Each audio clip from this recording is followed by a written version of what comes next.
Thanks. Sorry. Was that you, Darryl? I wrote on my speech on the back of my business cards, so we can get as much advertising done as we can. Okay? It was quite difficult writing the speech until I started, and then when I started doing it, it went on and on for about 16 pages. But you don't have to worry, I got rid of most of it, because most of it was just a lot of rubbish, to be totally honest.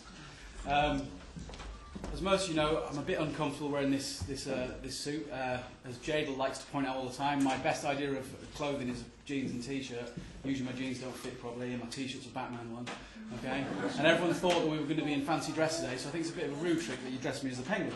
So thanks for that. Okay? I would like to say I had my first memory of them. My first memory of them was actually Kev smashing the back door in. Okay?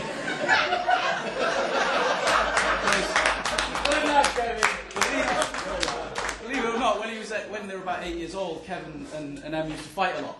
And so Kev threw a brick through a back door window. So my first memory of Em is Em was a bit of a troublemaker. Who caused my brother Kev loads of grief. So thanks. Yeah, it cost us a fortune. And it cost my dad a fortune. Mr. King's a right rip-off. Right, Dad. Okay?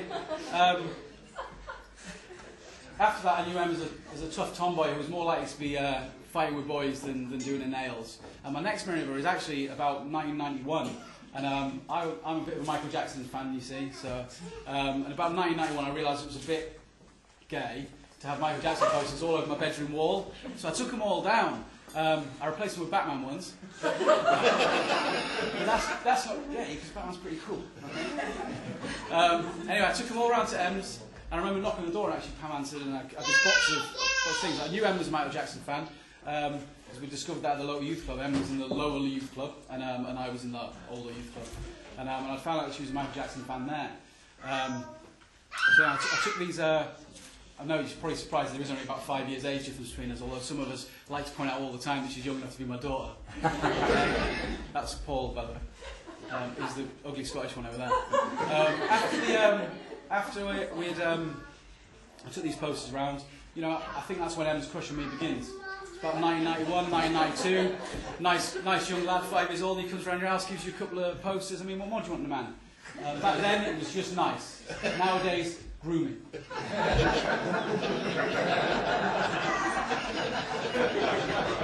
Okay. After my lad said that, we're in trouble. Okay. You can see what you want. It's too late on. After that, as I said, I knew he was a tough tomboy, and actually my next memory of for those who haven't heard this story, you all need to understand how sadistic I am and what I've done today. Is I was walking through the park at Mowbray Road, and as I was walking through the park, I could see Em beating 10 bells out of some poor kid sat on the floor. So me being me, I sat and watched for a bit, and then I thought, oh, wait a minute, it's a bit out of order. So I grabbed hold of Em round the waist, picked her up, moved to the side, checked this lad, all bloodied and beaten on the floor, turned around at Em, she punched me right in the mouth. I was 16-year-old. Fortunately, back then she hit like a girl. Okay. She doesn't look like a girl anymore, so it's not really worth it. After that, our paths didn't really cross, and actually my next memory of her involves us all being outside Darryl's house waiting one gala day, and a set of pins walking towards us and all going, now who's left today? And that was the first time we'd ever seen Em dressed in anything that wasn't jeans and a t-shirt and looking for a fight with some of the blokes. Okay? No offence, but you know. From there she started training at the martial arts club that we were already training at. Em had already been doing martial arts. Then she started drinking with us in the pub. And it was actually thanks to Fiona, who's not backwards in coming forwards, who blatantly asked her outright, "Is your cousin Sarah fancy Steve?" And then went, "No, actually, it's me." So that was how I found out that she liked me. And to be totally honest, I wasn't interested. I couldn't see past the tomboy that she'd always been. You know, I'm sure she doesn't mind saying she can be quite masculine. And I was like, oh, you know what? It's a bit frightening. I've already got rid of all my posters.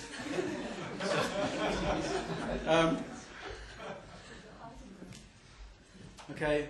After that, I realised, you know, as the more we've got to know each other, the more to class her as a tomboy was unfair. It was and is a contradiction in terms. She can be tough and strong, and she can also be feminine and classy. Okay, I'm sure everyone will agree to that. She looks absolutely stunning. So, and we've already had a comment from one of my instructors who's here. It's the first time he's ever seen her dressed in a dress. See, it's not just me. All the time. Okay, and now to be totally honest, she's such a big part of my life that, you know, it was only a matter of time before today happened, because, you know, everybody knows, as always says, that we're, well, you know, we're two peas in the same pod, so to speak. Okay? So, now, as tradition takes, I have a few people that I have to say thank you for. As you can see, there's quite a lot of people here, because we know a ridiculous amount of people. Okay, so please don't drink your whole drink on the first one, Pat. Okay? Because, okay. Firstly, I'd like to toast to absent friends. Okay, the first person I'd like to mention is Em's dad, Del. And I do apologise if I get a little bit emotional in this moment, and if Em gets a little bit emotional in this moment, because this has been the hardest part of the speech to write. Okay, I hadn't known Del for a long time because he lived so far away, and unfortunately he lost his battle with cancer before Christmas. Del and I always got on really well. He said that I was a really nice guy and that I was better than all the other guys, and for that reason alone, I think he was pretty switched on. He was full of grand stories, always spoke the world of Em. So, like I say, you know, I mean, it's a shame he can't be here today, and I'm sure, you know, his side of the family that are here, okay, and I'm sure I'm not treading on his toes saying it, you know, wish he could be here to say something, although I'm still trying to work out what he meant by all the other guys. Okay. So, I'd like to raise a glass, please, for Del. Okay, a proud father who left before his time. To Del. I'd also like to raise a glass for my brother Sai, who can't be here. He's in the army, he's posted in Brunei, and his family, Shell and Tom. I'm sure they'd be here if they could be here. So that's quick and easy one, that one. So Sai and Shell. I'll be drunk by the end of this, and then we're in real trouble. And Tom, sorry. Okay. Now I'd like to thank my new in-laws, to Pam.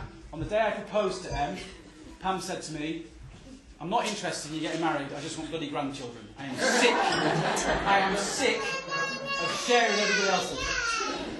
That's what she said. So I stood there, no one knew I was proposing to Em, feeling really guilty. So we will do our best to sort it out as quick as we can.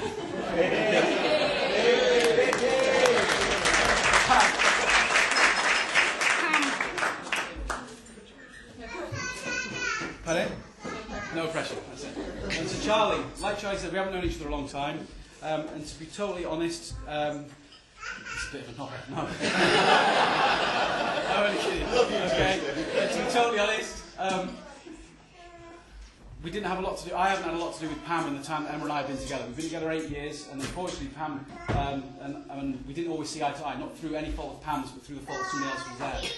Now, thanks to that, Charlie came on the scene and whisked her away and was a knight in shining armour. They've known each other a long time, and I hope that we'll be as happy as they are, because they're such a joyful couple. So, I'd like to raise a glass for Charlie to say thank you for inviting us into your family, but mostly, thank you for getting Pam away from that knobhead. Welcome.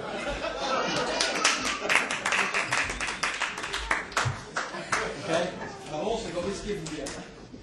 Not for you, for Pam. I meant to do that earlier. So, we haven't done the flowers because my mum's got really bad hay fever. Okay. Now I'd like to. Yeah, no. So it's started already. Welcome to hell. Now I'd like to toast my mum and dad. Okay. My mum has invited them into our family like a daughter. Okay. We had some hard times at the start of our relationship, and my mum was always there for us. I'm a bit of a mummy's boy, to be totally honest. Yeah, my mum and dad mean the world to me. So I'd like to thank Mum for everything that she's done. And my dad thinks Em's great. He especially likes the fact that we can sort out our problems with a bit of sparring. But my dad's always been there for me as well. So I would like to raise a glass to both of them for helping me and Em when we needed it the most, and for everything they've ever done for us. So Mum and Dad. That's Brian and Sheila. So I was trying not to well up. I've also got this gift for you, Mum. Thank you. Okay, I wouldn't like to miss out my brothers Paul and Kev, just because we're getting carried away now, so we're going to make sure we mention everybody. To Paul, my big brother who's always stood by me, okay, even though he once asked me if I was gay. Batman top. It's worse than that. I went to Brighton to visit a friend. He's basically telling me all that. Okay? You're a good friend. To my friend Caroline, it was a girl, so that was at least one benefit. Okay? And to my brother Kev. Okay? Kev and I haven't always seen eye to eye, thanks to things that have happened in the past, but he knows that I'll always support him, and I know that he'll always stand by me. So, Paul and Kev.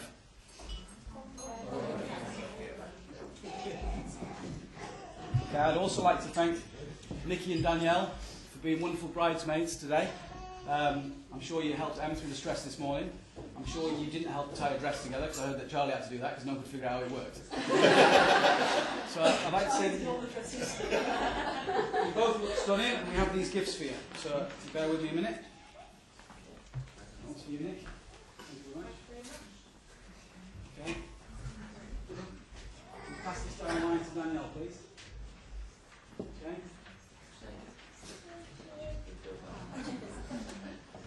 Okay, and I'd also like to raise a glass to my nephew Johnny. Okay, this is Johnny, for those who haven't met him. Johnny has been our usher. He was our usher because when he found out that Em and I proposed to him, he said, "Oh, Mint, can I be a bouncer at your wedding?" Okay.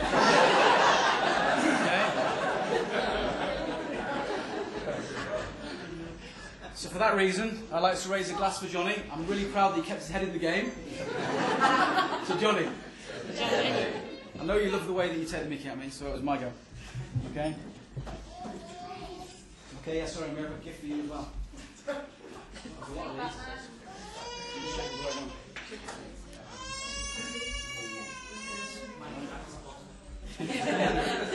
Not yet. Okay? And then we have the final one of, before I get to actually getting around to toasting Em and telling you why she's great, is to my brother Dave. Okay? Dave's my best man. Okay? This is Dave, you haven't met him. Okay? It's a bit of a contradiction in terms of the best man, because I'm the one who's getting married. There you go. I know all the teasing I did might be about to come back and bite me in the ass, but you know, I'd like to thank you for all your support this morning and all your support yesterday. I'd like to thank you for all your support actually whilst we lived together and the recession was testing my business and I needed someone to look after me. Okay, so I'd like to thank you for that. Before Dave does get up, I want you to remember that he is prone to exaggerate. He's had far too much to drink, and in fact, he's a fucking liar. So anything he does say, yeah, take it with a pinch of salt, he's talking bollocks. Okay? And then last but not least, I'd like to toast Em. Okay, the tomboy who became the woman of my dreams. You are sweet, smart and sexy. Your only fault is your taste in men. It's pretty good for me. We get on with most things. We like the same movies, we laugh at the same jokes, and we love the martial arts. We've not always seen eye to eye on everything.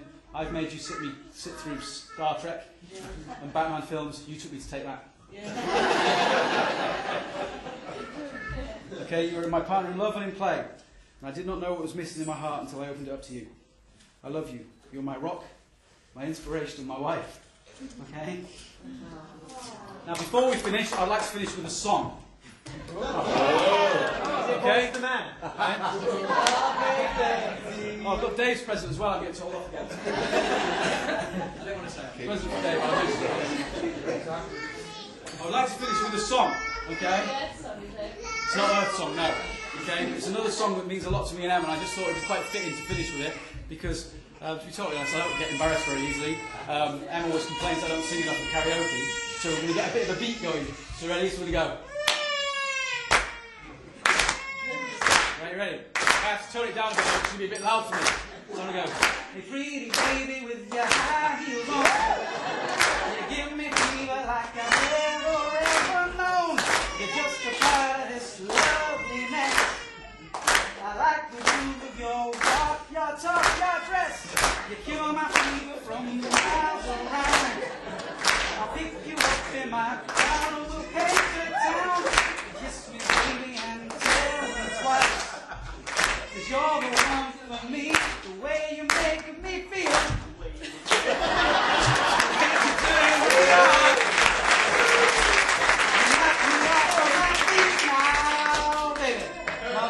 Days are gone.